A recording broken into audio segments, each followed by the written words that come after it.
আলোচনা হবে, সেই হিসাবে প্রত্যেক ধর্মের ধর্মীয় গ্রন্থ থেকেই কিছুটা পাঠ করব। কোরআন থেকে তেলাওয়াত হয়েছে, আমরা এখন হিন্দুদের ধর্মীয় গ্রন্থ থেকে পড়ছি।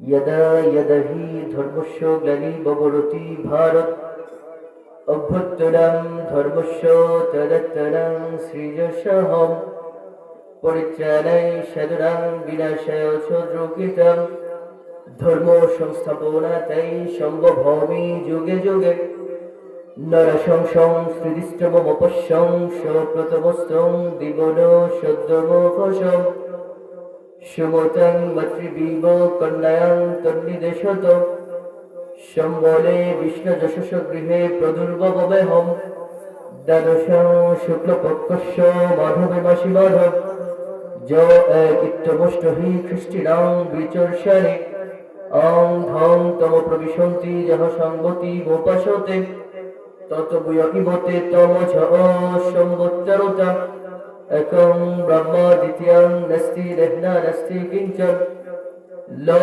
इलाहा हर्ति पापम् इल इलाहा परं पादं जन्म वैकुण्ठ अपरिणति तजपि नमो मुहम्मद। খ্রিস্টানদের ধর্মীয় গ্রন্থ থেকে পড়া হচ্ছে।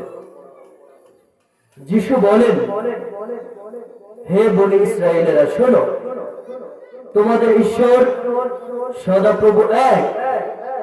তোমরা তোমাদের সমস্ত মন, সমস্ত প্রাণ, সমস্ত অন্তর দিয়ে এক প্রভুকে প্রেম করিবে।